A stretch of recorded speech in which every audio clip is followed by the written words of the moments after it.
We have been telling you today's National Puzzle Day, and each year on January 29th, we recognize how exercising our brains with puzzles is just one of its many attributes. Yeah, joining us to talk about the benefits of puzzles, the founder of National Puzzle Day, Jodi Jill, head of the puzzle innovation at Highlights, Allison Kane. Welcome, ladies. Thank you. First of all, I grew up with Highlights. That is so cool. Awesome. And also, Jodi, we got to say happy birthday to Thank you. This is sort of how National Puzzle Day started, right? It is. I started National Puzzle Day because I was looking for puzzle friends. I grew up, I didn't have a lot of friends. So what I decided to do was put together like a puzzle sheet of puzzles I made. And so I offered it up in this magazine series that was called Freebies. And the one it got in was called Freebies for Teachers. And the first year, actually, I only got like 10 people, and I was like, there's got to be more puzzle friends than that.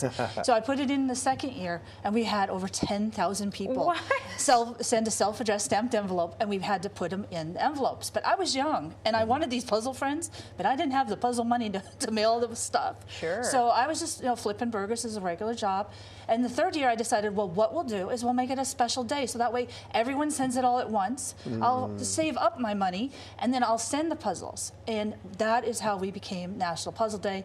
I chose it on my special day, January 29th. And my thought is that finding puzzle friends is the best. And so I get to share it with the world. And last year we had 17 million people play on Puzzle Day. So we have millions of puzzle friends. It's great. That started as a very pricey hobby.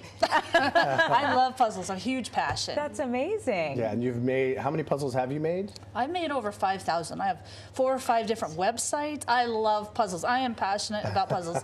I go into schools, I talk at libraries. The thing about puzzles is they're so universal. There's 900, and you could like one, and you could like one, and I could like an entirely different one, and then she could like one, and then all of us could come together. It's just a beautiful hobby that people love. Do you make these elaborate puzzles and then put them all back in the box, or do you at least glue them to, like, Sometimes I do glue them, but a lot of them go back in the box. I mean, Wow. I have a compartment. We have not enough room. Wow, that's awesome.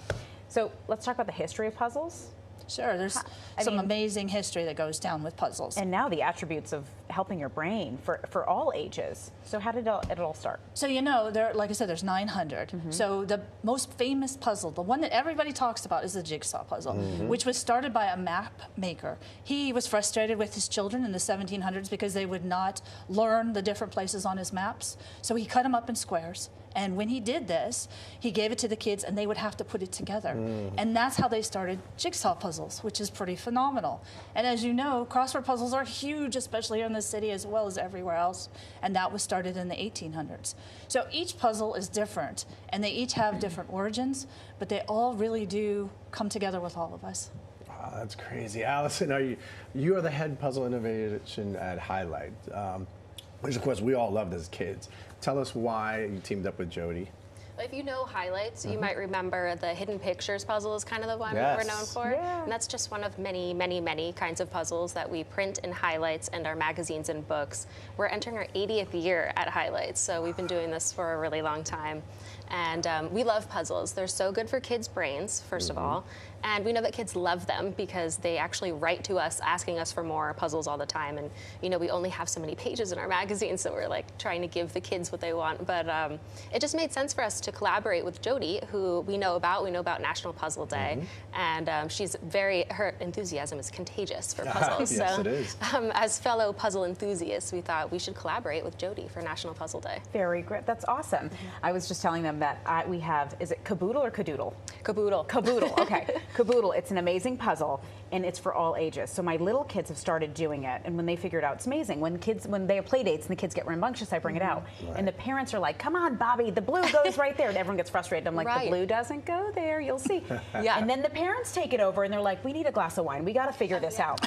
And I tell them, if you could figure this out, you're a genius. They can't figure it out. Everyone gets so frustrated, but it's so great, and it works your brain on a different level. Is that like the meaning of puzzles? It's not only to bring like the ages together, because families can do them, but it's also a great brain exercise. It totally is. And we actually just got an email from a kid, a similar situation. He said, I tried one of your quizzes and your puzzle book, and I did way better than my parents. And he just wanted us to know. Love that. Oh, yeah. So it's like an intergenerational thing.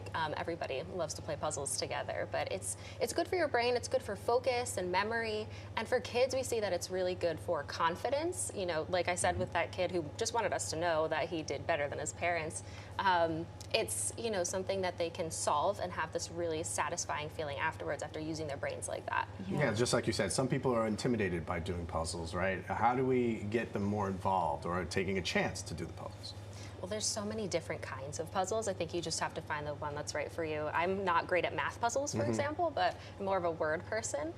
So you have to find the puzzle that's right for you, and it's something we think about at Highlights a lot too, balancing that, making the puzzles challenging enough so that it really teases your brain, but not so challenging that they're frustrating. So striking a balance, and you know, you'll find one. You'll find one that you love. I like for the kiddos to start with an easier puzzle, and then they get the confidence of like, Yeah. I just did that, and then you give them a harder one, and then they're Yeah. quiet for like quite a bit of time. There's always one more. Yes, Exactly. yes.